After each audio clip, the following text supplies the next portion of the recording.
All platforms. Can you hear us okay, Carrie?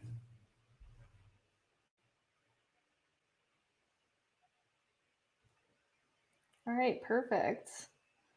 Oh, hello. We're already getting people joining. Wow. Wow, we are officially live. Hello, wow. Internet. Hello, everyone.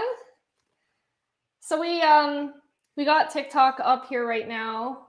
Wow, we're getting a lot of people coming in. Hello, everyone. Okay. Awesome. We're live on YouTube, Facebook. Everywhere's good? Yeah, so we're Facebook, YouTube, and my TikTok right now. Okay. Cool. Awesome. Well, hello, everyone. My name is Clark Alley. I'm the Wincity Real Estate Team. Hello, I'm Elena. I'm going to be joining the Wincity Real Estate Team soon.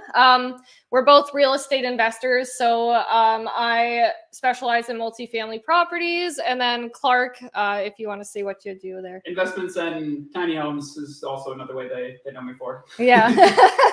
Clark's the tiny home expert here in Windsor. For everyone watching on TikTok, I have my phone on the computer here. So Clark is next to me. So if you have any questions for him with tiny homes, just let us know. Okay, so why don't we talk a little bit about the Windsor market? Like, what is even going on with that right now? Yeah, it is crazy because, historically, the winter months are the worst months to buy and sell a home. Mm-hmm. Investors, will sometimes, wait out till December, kind of like squeezing out the last little bit of tax benefits they get from closing out the year. Looking at properties because no one likes touring a home when there's like snowy and there's icy, traveling to and from the home. It's just not as enjoyable touring homes, I guess, in the winter. Mm-hmm. So historically it slows down, but right when COVID hit back in February, around there last time, exact same thing. People thought the market was going to take a tumble. I actually had a few buyers pick up like the cheapest homes I've seen right when COVID hit. So it was right in the winter, and then it shot right back up right after. Mm-hmm. Last winter, we saw crazy gains as well. Mm-hmm. And this winter, I also don't see it slowing down. Yeah, I agree. Like I personally bought myself this past summer, and the homes we were offering on, or the properties we were offering on, was getting over like 20 offers easily on each property. So yeah, absolutely crazy, like bidding wars going on. I know you got some listings right now, right? So how's the response been on those kind of things right now? Yeah, the listings, it's funny because, I usually work with a lot of buyers. Mm-hmm. Probably 95% of the homes I sold last year was actually all buyers. I had about 2 or 3 listings, and the rest of it was a lot of buyers. So this month and last month, I came across, 5 to 7 listings. So I'm more on the other side now, which is really cool to see, the dynamic of it. And the one thing I'm noticing is that sellers have this kind of mentality that, oh, my neighbor sold for $600K, that means my house is worth $600K. Mm-hmm. And it's like, that could have been, some kind of fluke. They could have had this, they could have had, XYZ done to their home. Mm-hmm. So I'm definitely noticing sellers having expectations up here. Mm-hmm. And then if they don't hit that, they're like, oh, I'm not selling. You know what's funny too, like now that you mentioned like the listing price, like I've seen a lot of people see the listing price and then absolutely freak out when it goes like 200,000 over asking or something. But like a lot of people, they don't realize that like that's not the actual like market value of the home. So it's like, yeah, it's listed for that much, but you're gonna expect it to go a lot higher than that. So it's like, you can see people like, especially buyers, like getting upset. It's like, oh, it's listed for this. Why did it go for like, if it's 400, why is it 600? It's like, you're not shopping at Walmart here. You're like bidding with other people on the market. So yeah, it's been absolutely crazy in Windsor, I can imagine. Yeah. Like the other thing too is that, speaking on like list price to sale price, there's a lot of Toronto investors. I'm assuming there's a lot of guys on the live right now. Toronto, looking at their next property. And the funny thing is that in Toronto, it's kind of based off percentages. If $1 million home goes for $1,100,000, it's like, oh, that's 10% over. That's not. Yeah. $200,000 home goes for $400K. That's like 100-200% over. So it's like it's crazy to see the percentages differences from Toronto real estate to Windsor. So I think that's kind of what freaks a lot of people out. But right. I don't know why that's how we do it. Yeah, that's just how it works. It's one realtor does it, the next one follows, and the whole market follows. So it's not one person dictating it. I think it's just the whole market in Windsor kind of follows suit. Right, exactly. I'm getting some questions here on TikTok. Jay Shawarma, we are discussing some general real estate talk right now. We're talking more about like what's going on in Windsor, Ontario.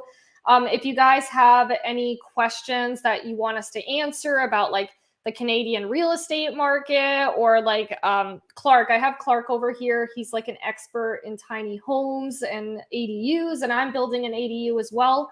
So if you guys have any questions about the real estate market, real estate investing, feel free to, put them in the comments down below. Our moderators kind of putting it through here. So yeah, hi. I can see that for Eva EK has joined. Does Canadian real estate compare to the US market? So that'll be more of my jam over here. And what is your opinion on the Windsor market? So why don't we'll go with Jay's question first, and then I'll go to Egon's question here on the US market. Sure. Okay. Hey, Jay. So he said, nope. Okay. So Jay, for what is my opinion on the Windsor market? So Clark over here, can you hear, tell me if you can't hear him, but he is very involved in like the realtor side of the market. So if you wanted to kind of give an opinion, like, what do you think about the Windsor market? Where is it heading?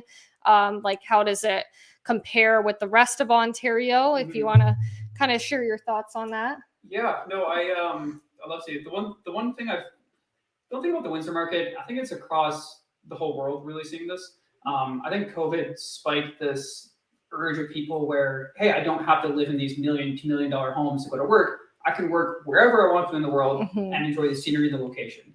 Windsor being one of those locations. Yes. Windsor is, about as far as south as Toronto you can really get. We had super low home prices compared to Toronto, and still compared to a lot of other places. And I think, a mass exodus of people coming to Windsor, immigration coming to Windsor, that's just spiked our, I guess, demand for Windsor real estate. So I think there's a crazy amount of demand, and supply is trying to catch up. There's one stat I had, it's about 6 months old now. But I think it was for 2021, the first 6 months of 2021, real estate development permits accounted for the past decade of permits in Windsor. Seriously. So the amount of building permits, like dollars developed, permits applied for the past 10 years, it equaled the same amount for those 6 months. Oh my gosh. So the supply is trying to get there. It's really trying to catch up, just red tape, supply chain issues. There's a lot of that stuff out there, but yeah, I think there's a crazy amount of demand, and supply is like trying to get the permits in there to meet it, but it's not there. So we have over demand, not enough supply. You get this arrow going up. Right. Yes. That's a little tough. I definitely agree with that. Like, we have a lot of people from Toronto moving here because of COVID. So it's definitely spiked here. How have the percentages been? I haven't really looked into it lately, but it's been like 30% at least every single year that the market's been going up here. Yeah, I think the last stat I saw was about 22%. 20. Okay. But still too high. Yeah, very high. Like, compared to your typical like 2% inflation, like Windsor is just booming. And I think, like, from a perspective of somebody who used to be a cross-border worker, like, Windsor is one of the only places in Canada that has so many cross-border workers. So it's like you have engineers, doctors, nurses, thousands of them crossing the border every single day to work in Detroit for like over double the salary that you can make in Canada. And they live in Canada. And really, there's no other place in all of Canada that's like this. So people are like just starting to see the hype around Windsor. And it's like, just even aside from the COVID thing, I think there's so much potential in the city. It was funny, actually. You mentioned the cross-border thing. I had a client who she works in commercial banking, like super commercial real estate financing banking, like that. That was kind of her jam. Super smart lady to work with. And the reason she chose Windsor, even though she felt Windsor was like a little bit higher than when she originally looked at it, she was like, Clark, I see the second bridge getting built. I see how much automotive and industrials in Detroit. She's like, I'm shocked Windsor is not like a logistics hub of Ontario. Yeah, absolutely. She was like absolutely shocked. And I was like, build some industrial buildings, make some jobs. I don't know. Yeah, exactly. Like, come over here. Yeah. We got, like, once the bridge goes up and Detroit, we do the infrastructure for it. Right.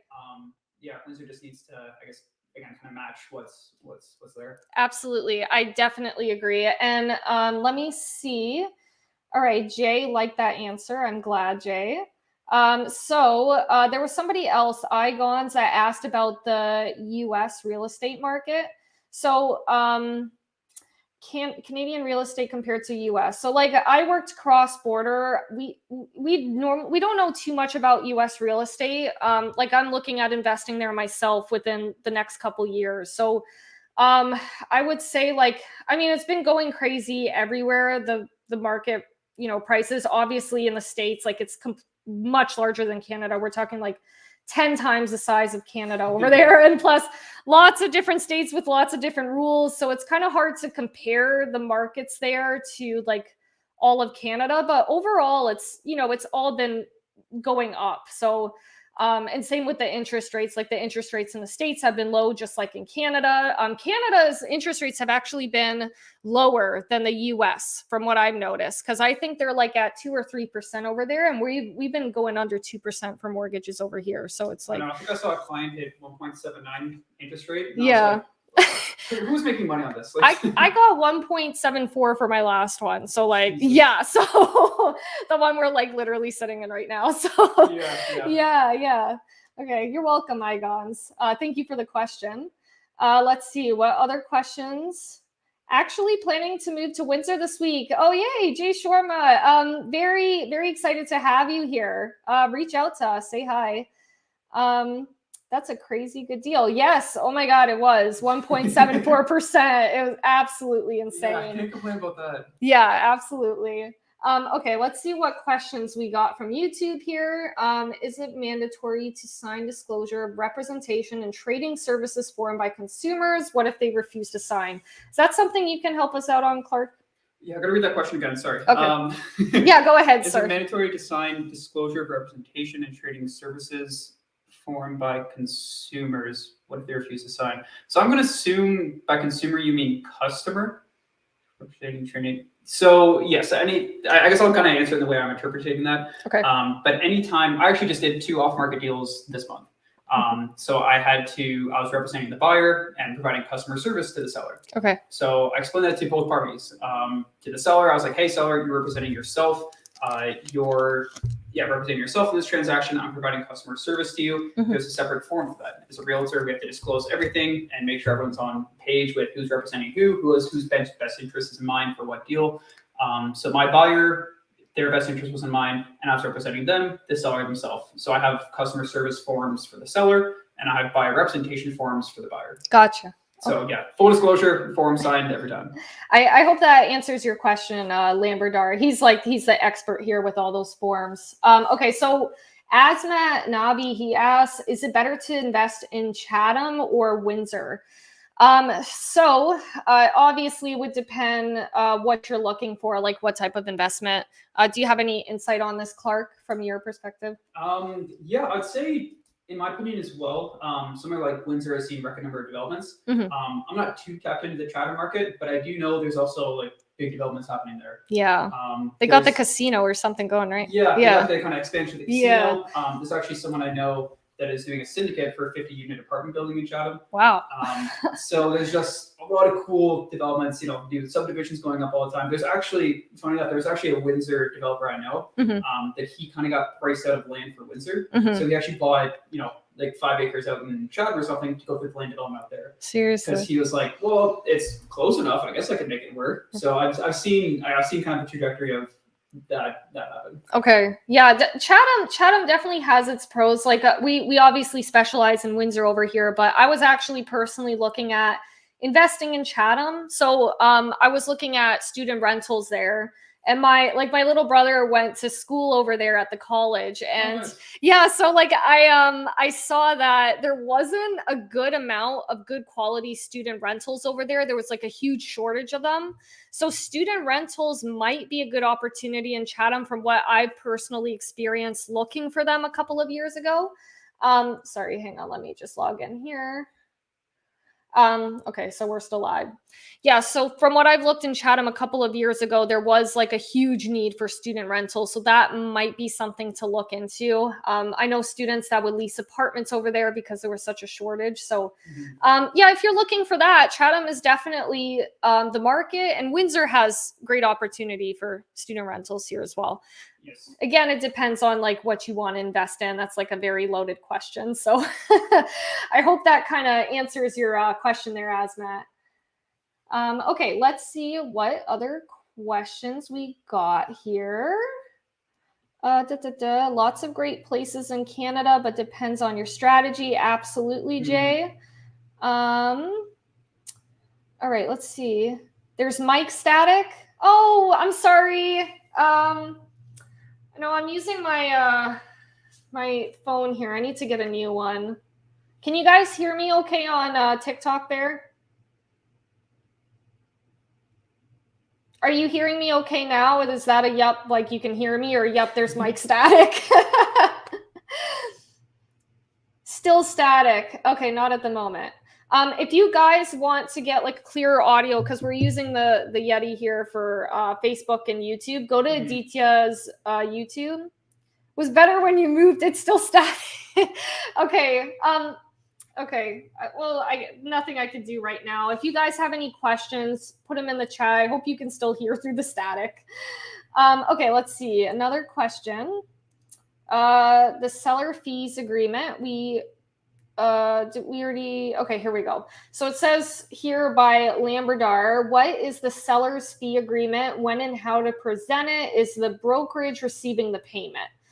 Lots of realtor related questions here, right? Yeah, I think it's realtor training. Yeah, I could see that. We appreciate it. So seller's fee agreement. Do you have any? Yeah, the seller's fee agreement. It's really the listing agreement. So when you sit down with the seller and we choose to work with you as a realtor and go through that process, they sit down and kind of go over the value you bring as a realtor and everything you want to kind of provide for the property. And then you go over the listing agreement, like how long are you going to be listing the property for, expiry on your authority to actually sell the property, commissions, and everything like that. Okay. Okay. So let's see here. What's a duplex, triplex, or fourplex going for in Windsor? Clark, you have been working on those a lot. Do you have any? Okay, so I'll let Clark give some insight on that. I'm going to get a new mic for this TikTok because we're getting a lot of questions coming through here. Okay. So I'll be right back. I'm going to grab a mic for this, okay? Sure. All right, back to this one solo. So in terms of a duplex, triplex, or fourplex, it really depends. A lot of my buyers really, there's kind of different ways you can value multifamily. You can go price per unit, you can go location, quality, cap rate, net income at the end of the day, in-place rents, future rent potential. There's a lot of different ways you can kind of derive a value of multifamily property. So with broad question, I'm going to give a broad answer. I've sold a duplex. I've sold quite a lot of duplexes this year, but the cheapest one I sold was for $330. The most expensive one was for $530. Both duplexes, both with 2 units, $200,000 apart. So why? It comes back to those things: condition, quality, and in-place rents. I find those are really the biggest factors to how you drive the value, rather than the overall price itself. Like there was another fourplex this year that so I think it was low fives. But there was a new build fourplex that literally just sold for $1.3 million. So again, that was like a $500K discrepancy off a fourplex. So yeah, it comes back to there's a lot of other factors that go in that range. I heard a lot of stuff going on there, so I'm sure Clark answered that question super well for for the duplexes. Okay. Okay. This is not going according to plan here. Okay. You know what? I'm going to hold the phone and then we're just going to talk through here because we got some questions. Sure. Okay. Alrighty. So sorry, everyone. We're having some technical difficulties here. Okay, so let's see. We got a question by MD here. So about tiny homes, which is really Clark's niche here. Right. I'm planning on building one myself, so I'm sure we can all learn a lot here. So it says here, what are the requirements for tiny homes and how long does the permit process take? A whole permit process. Okay. Okay. Why don't is this like a loaded question? Do you want to start with this one? It looks like there's a lot here. Is it a good idea to do tiny homes or extension of the home? How big is the square footage? Okay. Why don't we start? Like, he's got a lot of questions with this. Yeah, I was going to go line by line here. So, okay, what are the requirements for tiny homes and how long does the permit process work? This is in Windsor, Ontario specifically. Every single municipality will have their own specific tiny home requirements. But in Windsor, Ontario, I'm just going to lay out the initial ones here. There's actually quite a few requirements going on tiny homes, but the main three things I look for is one, lot size.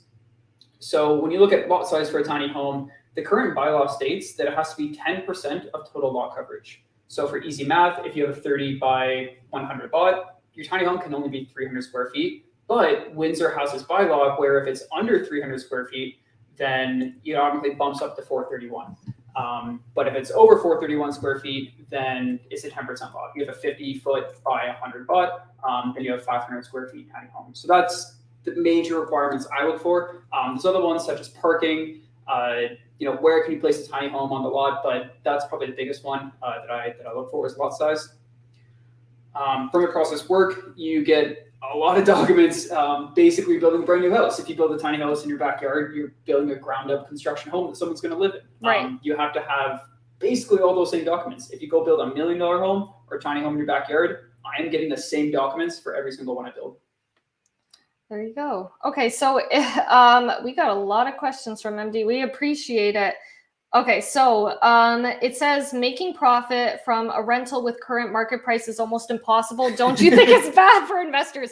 I got an opinion on this as well. So okay, so like of course, like if you're looking like right on the market, you have to get a little bit creative with your investments right now. Yeah. So like you probably can't buy a turnkey property and expect to make great cash flow from it in like any part of Canada that I can think of at the moment. So if you're going to, like, again, it depends on which investment property you're going to get.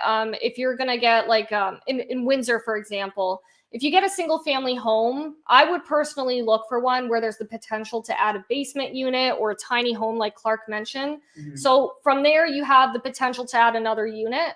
Or if you wanted to rent out the single family home just by itself and you don't want the additional unit, you can look for something in disrepair, fix it up, and then rent it out. But yeah, if you want something like turnkey, I don't think you can make a good profit off of that anywhere. You make the most money by fixing the most problems. So it's a good way to put it. Yeah, that's the thing that I would say as well. It's like, who's doing the dirty work? Right. Are you buying a turnkey, to the nines single family home with the highest market rent? Right. You are doing the least amount of dirty work. Are you getting the, disrepaired property in a great location, putting a bunch of money into it, cutting costs, making the, sufficient construction? Then you do the dirty work and you make the money.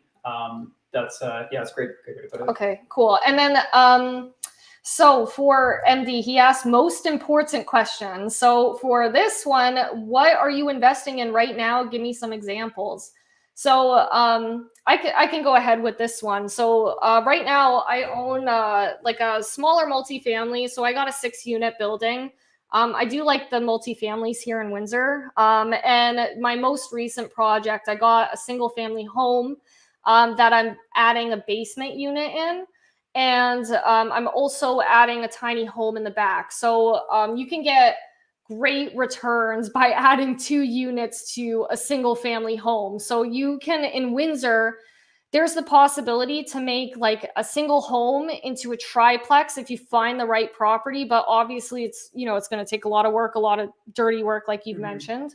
So that's what I'm working on right now. How about you, Clark? Yeah, no, that's a good answer. Especially like, the way you're doing it as well. Like I feel like you have a really good location for the single family home. So that's the other thing. It's like if you're putting this much money into an investment, it's got to be, you got to buy the investment at an insane price, right? Or value the location. Because we're paying premium for location, but you invest all that money, you're going to get, because you're building you get brand new construction tiny home, you're going to get brand new construction rents and great location rents. Absolutely. So I think what you're doing here is a great strategy. Thank you. personally, I'm investing in a lot of land this year. I really think land is a cool play. Yeah. It takes a lot longer. I actually had dinner with the client last night where we were talking about burr strategies. Okay. And he was talking about his burr strategy. He's like, yeah, I'm going to buy this home, 3 months, do a bunch of renovations, be able to get the new value and pull it out. And he's, Clark, what about you? And I was like, yeah, same thing, but maybe like a year and a half, 2 years, like right. Just the developments, the permits, start to finish. It definitely takes a lot longer, but I like the value there. Yeah, for sure. Tons of value add and development for sure. Yeah. Lots of dirty work, I can imagine. Yeah, the city is the top of the list there. Absolutely, yeah. They give us a lot of dirty work, the city. Okay, so here's another one. So with rate hike, what do you think inflation / economy will? Okay, hang on. Let me reword this a little bit. With rate hike, what do you think of future? Okay, so I think what he's asking here basically is if interest rates were to go up, what do you think about the future of real estate?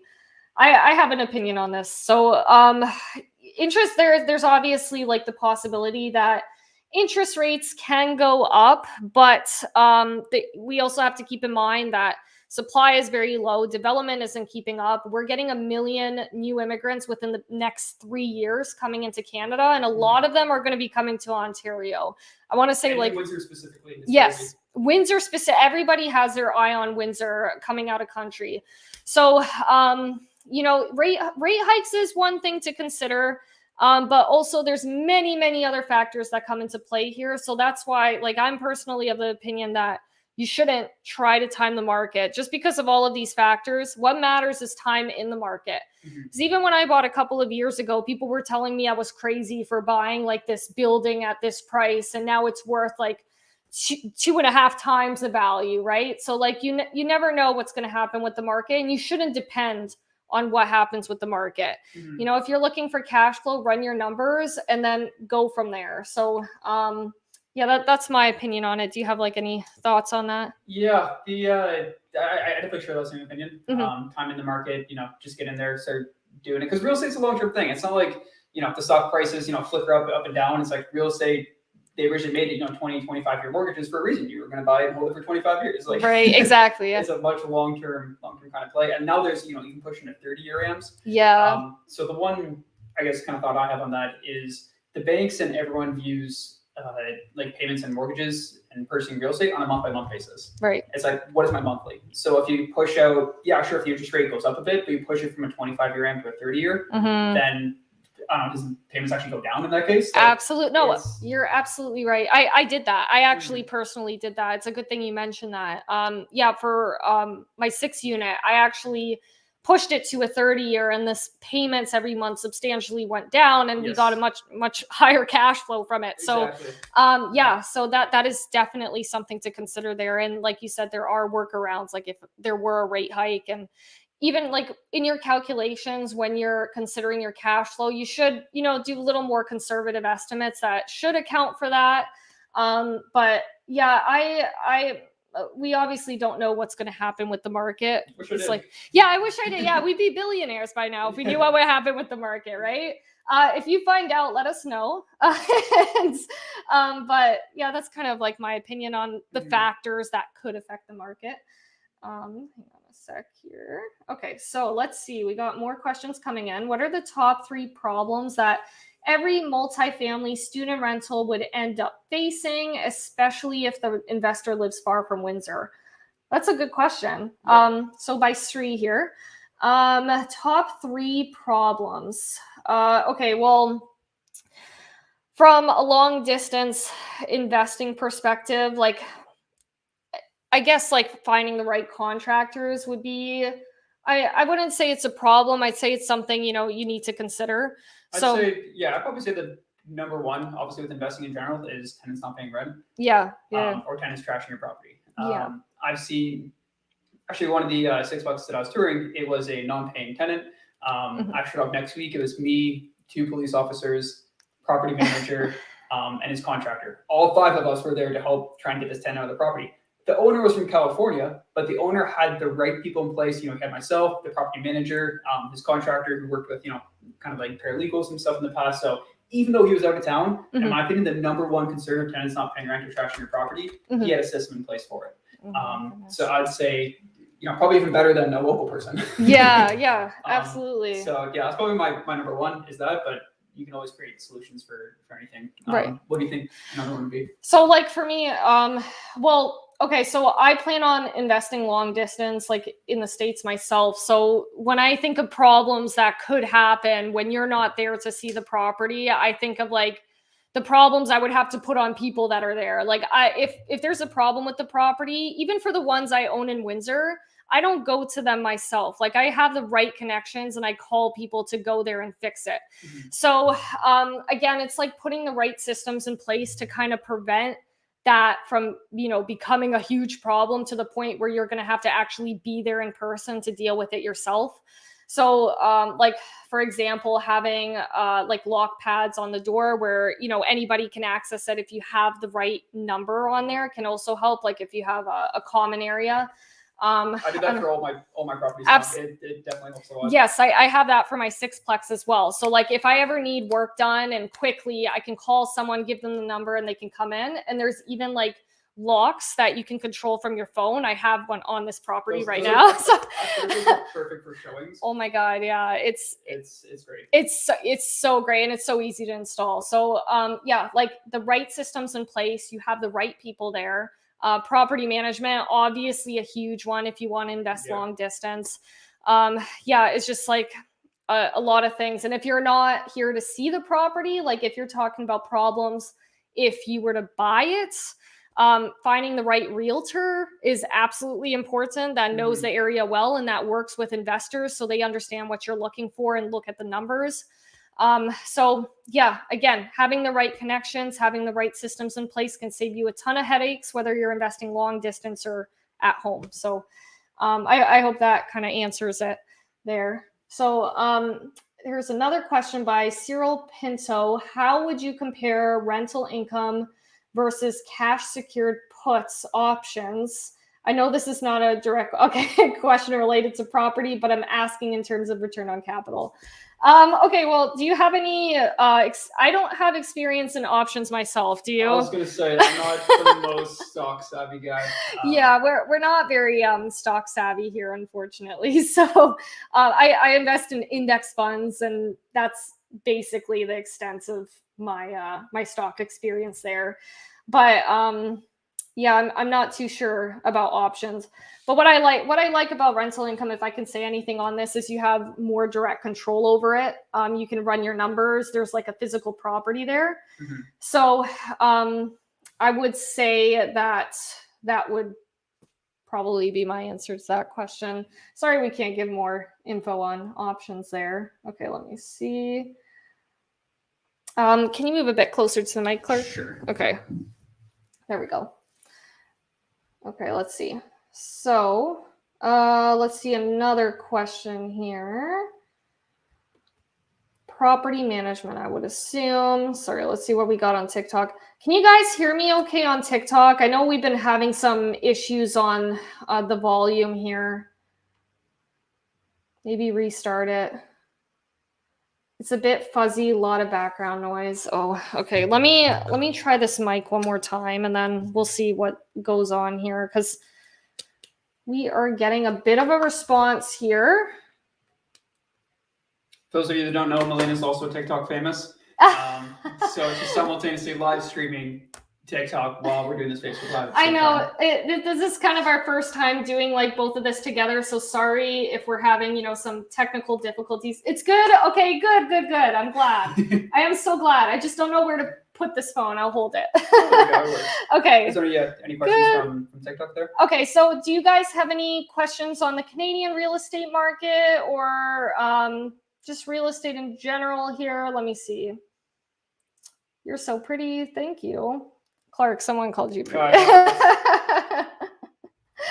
All right, let's see.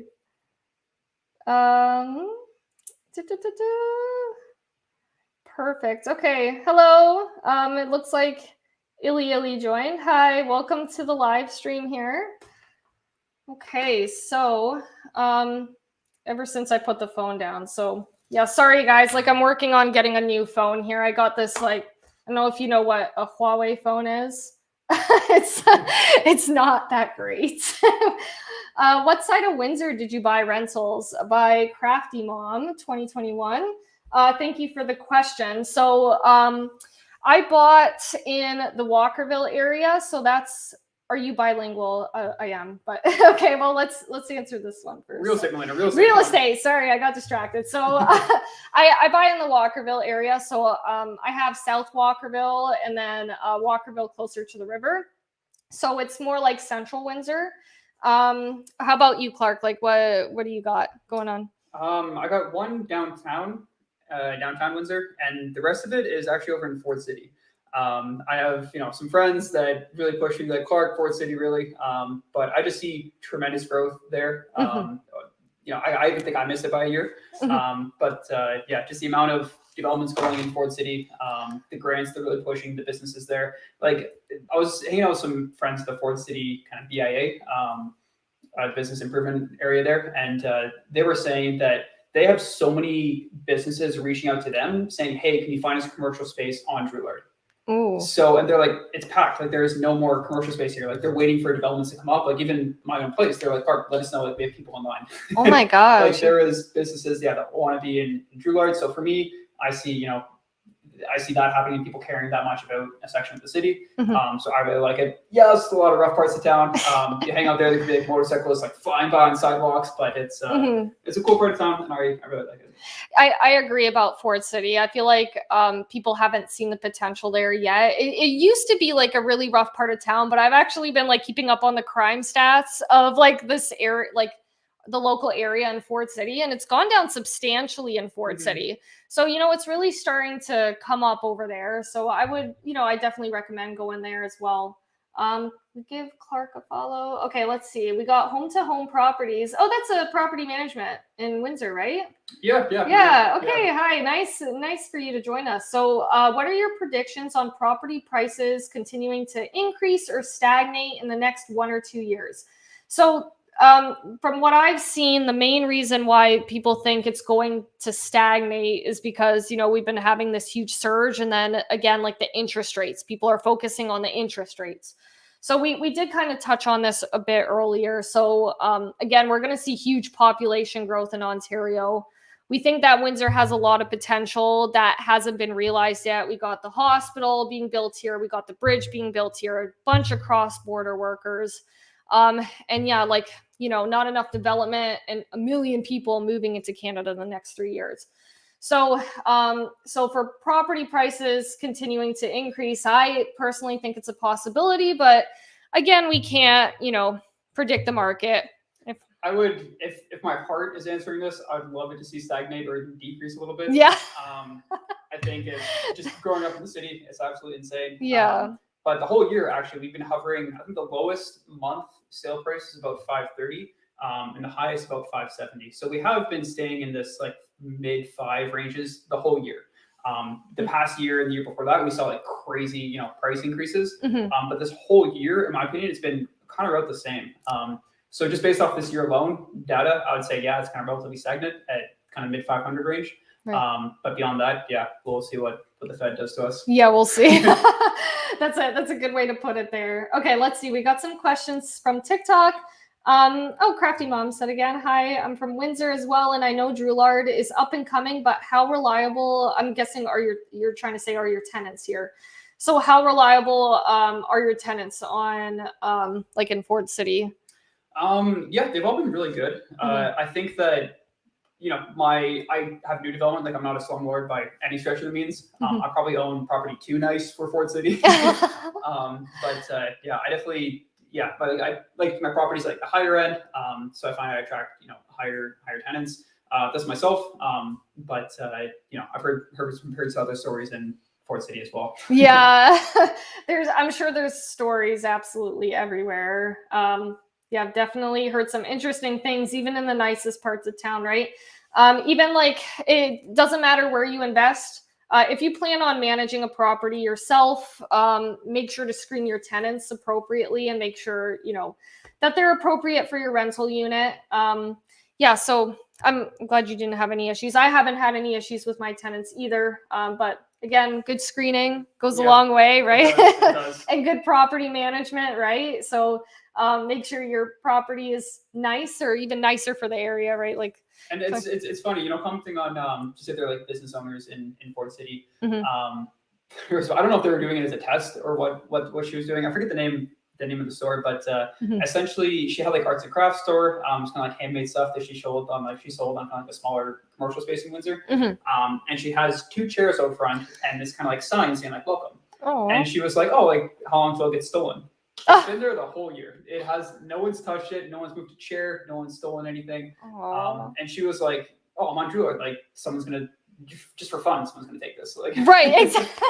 Isn't that funny though? Like it's weird how you have like that little pocket of Windsor, because normally like in the East End, it's nicer there. But then there was that little pocket that was like, troublesome. But it's funny that you mentioned that because like, again, like crime rates have been going down there substantially the past year. And I'm wondering if it's due to like development there, like what you're doing and all of that, kind of really bringing that place up, which I really like. Like I love Ford City. So I'm glad to see that it's like up and coming there. So I think Grand Cantina really like there's a little bit of developments and working in Ford City, and then Grand Cantina popped there and just like rose it from the ashes. Like it's, I think it really, really helped a lot there. Awesome. Very, very good. Okay. Let's see what other, I don't speak French. I'm sorry. When you said bilingual, I speak Serbian, not French. All right. Let's see what other questions we got here. How would you compare? I think we hit all the points here, but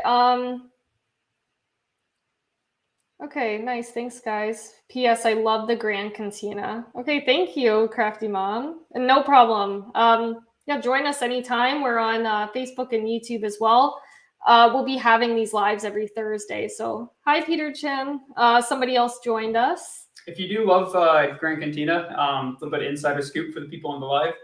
There will be a equally nice restaurant going up in Juilliard, probably the next year and a half. No plans or nothing mentioned yet. I just kind of know what's going to happen there. So it'll be really exciting for what's happening there in the next year or two. Heck yeah, I like food. I will go visit that restaurant for sure. All right. So, well, why don't we, it doesn't seem like we got too many, we got some repeating questions here, but why don't we talk about ADUs? Like Windsor is really like special in regards to like adding additional rental units and tiny homes in the back. Like I don't think I know too many cities that are like, I don't want to say like as lenient as allowing like these things to be built here, especially like with the increased needs for rental units here. So what do you think about like what's going to happen with the ADU market here? Like what are your thoughts on it? Yeah, no, I love what you said about, Windsor being lenient. Yeah. Okay, good. It's Windsor, I think it was 2017 or 2017, where Windsor actually passed the detached ADU bylaw. Okay. And then I was the first one to actually exercise that permit bylaw in 2020. So it sat there for 3 years. No one did a single thing. No one built a single tiny home. No one applied for a permit. And then I did. And then that was like 320.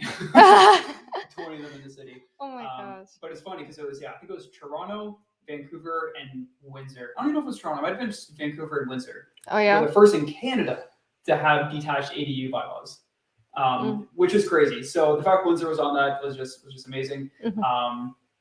I've seen a lot of people really push for them because it's essentially development on free land.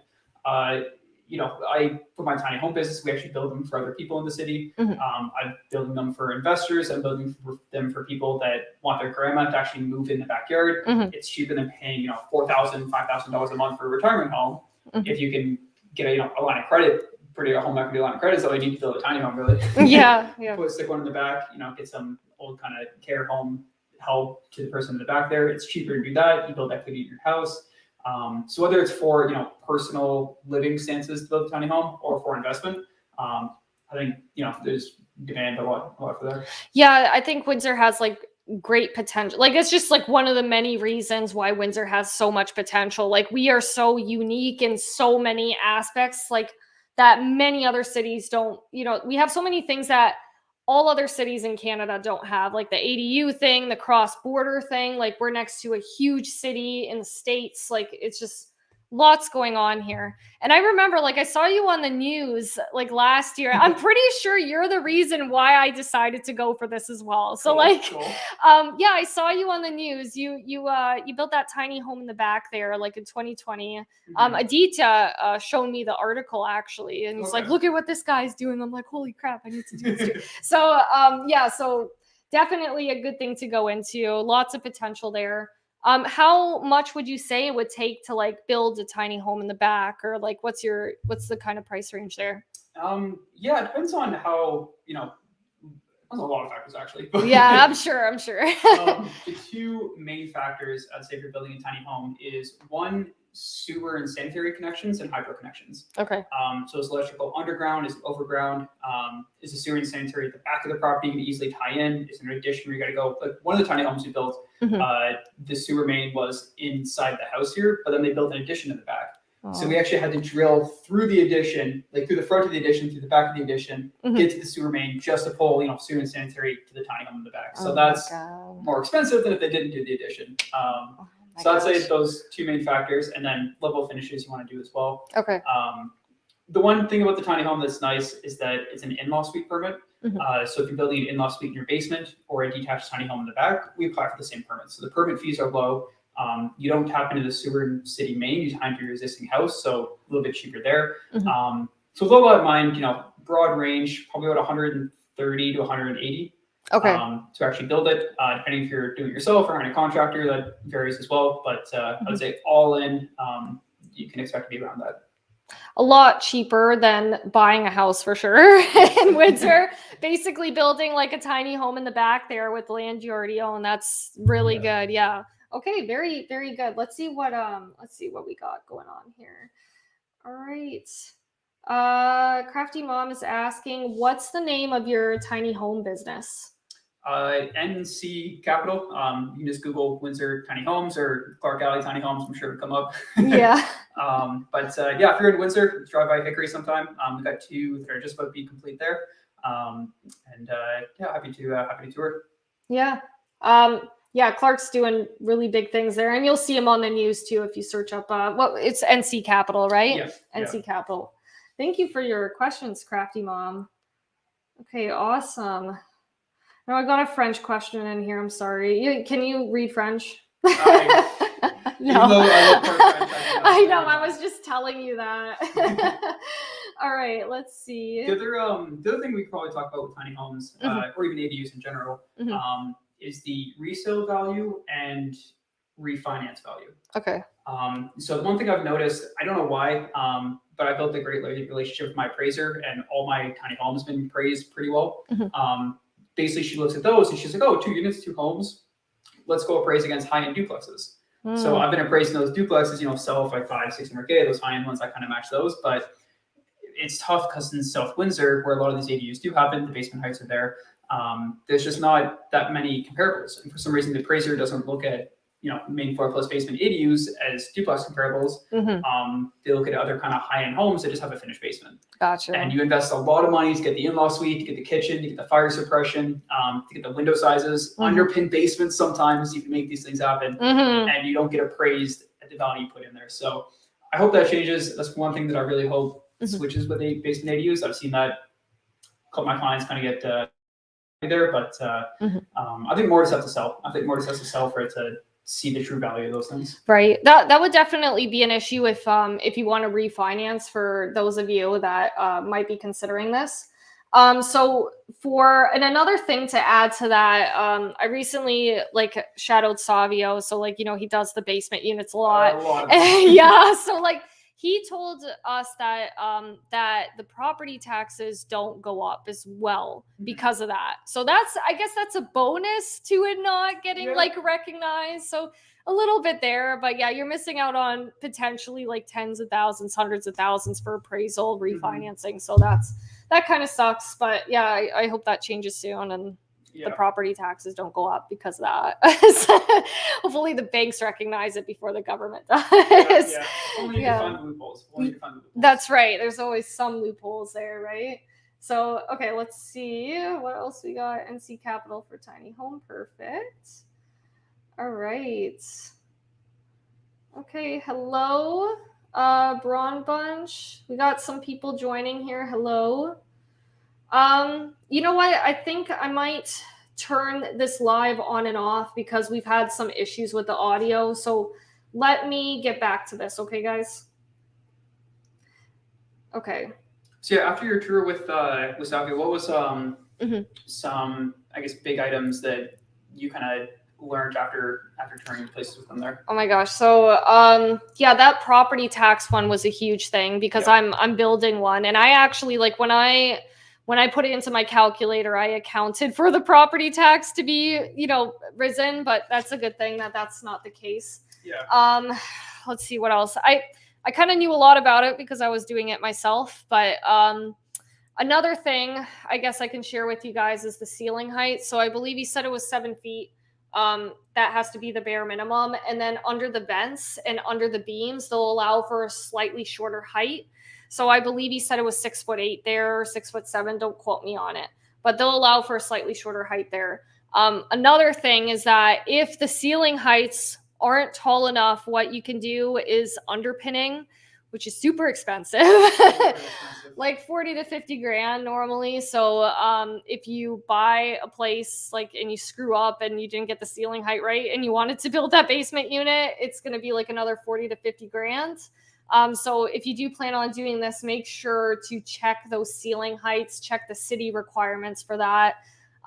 Yeah, so that's just like a couple things. You got to have some things in place, like certain qualities of the home before you decide to put in that basement unit to save yourself a lot of trouble.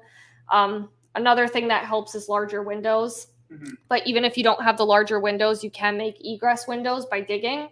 That's probably a cheaper part to do. Yeah, that is the cheaper part for sure. Yeah. Like underpinning, if you gotta do that, like that makes or breaks deals, in my opinion. Yeah, absolutely. Everything else can be worked around. Yeah. Because you only need the one basement window, right? You only need the one window that is actually the proper size. You need a few. Like I know for mine's a 2-bed, 1-bath that I'm building. That one I believe has 3 egress. So you have to have one in like the main living area. I think one in each bedroom. And there's certain light requirements on top of that. So you need more light. So I believe it was 2 or 3. Yeah. So definitely more than one, but that might be the case for like a bachelor unit in the basement or something. Yeah. I remember I had a client that got away with the one there, so I thought. Really, eh? Yeah, okay. He needed to have like, you know, the proper window percentages of the whole basement. Okay. But in terms of like an egress window, they only told him needed the one there. Really, eh? Mm-hmm. And he needs to give me his inspector. Just that's awesome. Okay, we got more questions coming in. Let's see. So hang on. Do you think in-law suites will become legal rentals as demands for rentals increase?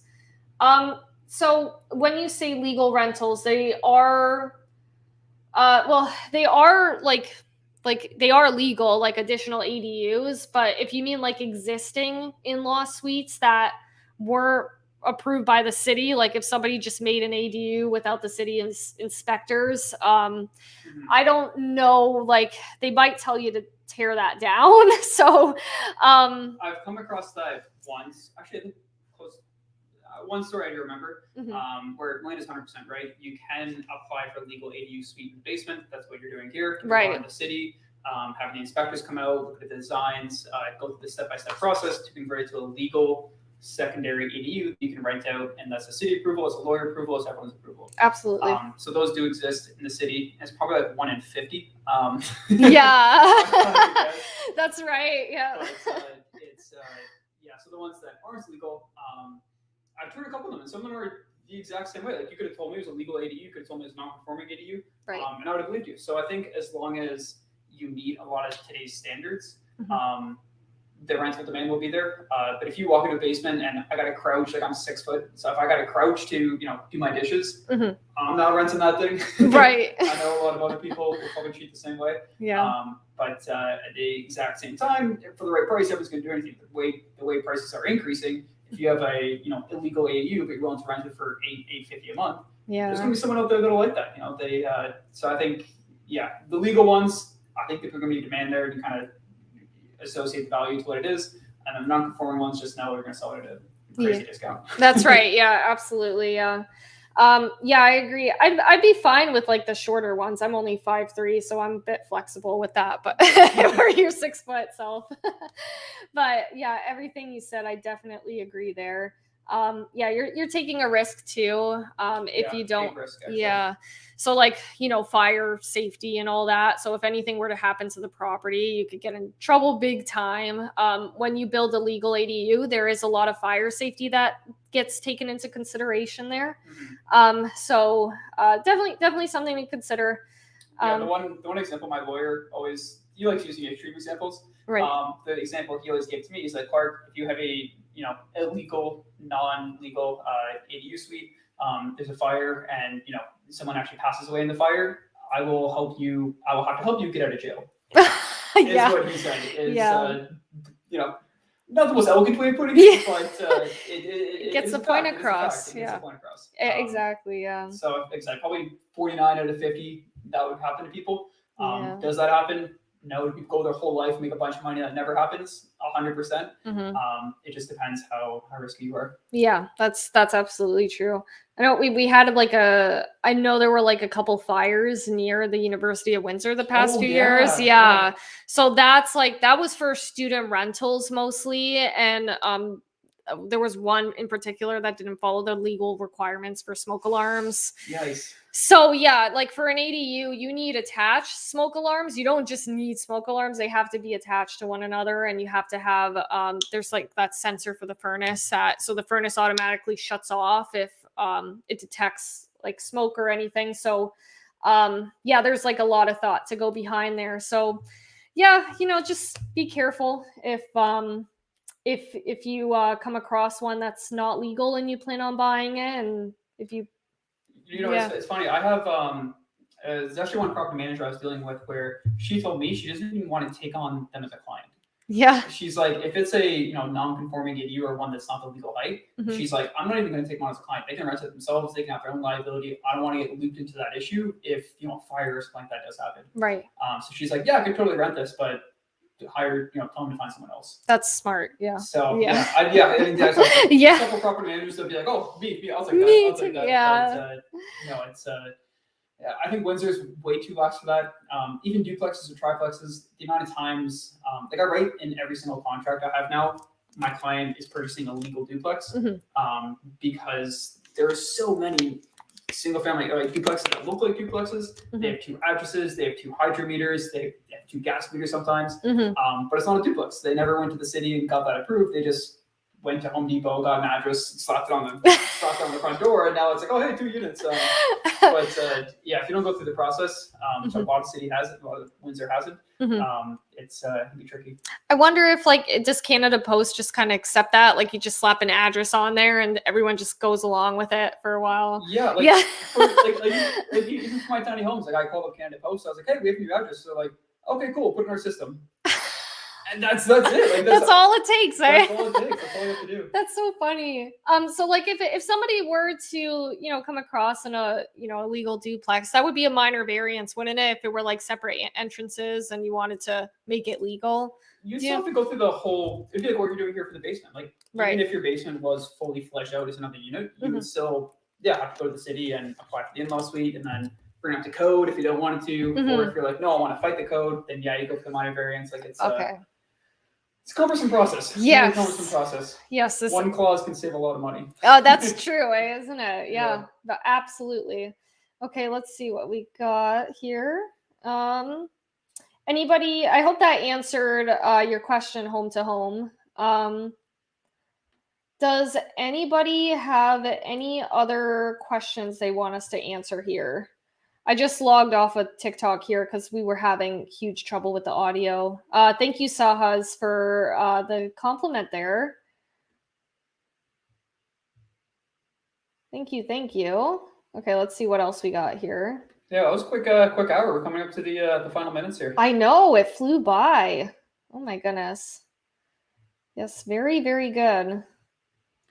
Do you have any other thoughts on the Windsor market, like potential, where it's heading, like sort of thing? I think we covered a lot about like cross-border and lots of stuff here. Yeah. Other than the whole year has kind of been in that mid-5 mark. Yeah. It's crazy to see some luxury homes selling for like $2-3 million. Yeah. I'm not a part of luxury home market. I saw a lot of homes, $350K and below. Yeah. So that's kind of where I specialize in. But that's a whole other section of the market. Is just 800K homes going for like 1.4, 1.5 million. It's crazy to see what the luxury market is kind of happening in Windsor. It has been taking off here for sure. Like I would have never thought like a couple years ago that Windsor would have, $2 million homes, It's just absolutely crazy. Oh, look, we got another question here. Let me see. This is by DW, like from Arthur. I like that. So, what's your bank of choice for collecting rents, and do you use a separate bank account for each property for easier bookkeeping? So they're for banks, I'm not too picky with it. Like I've been using like BMO, RBC. What I've been making sure to do is keep separate accounts for each property. Yes. So so I think that's like the important thing. I honestly don't know like any bank that would have any benefits for, No, yeah, I don't either. Yeah. So sorry if they all hold money. So yeah, they all hold monies. Yeah, exactly. That's perfect. Perfect way to say it. So I mean, whatever works for you. All right. So it looks like we're gonna wrap up here. Thank you all for joining us. Thank you for the great questions. We'll be here next week at 7. Okay. Stay tuned. Stay tuned. All right.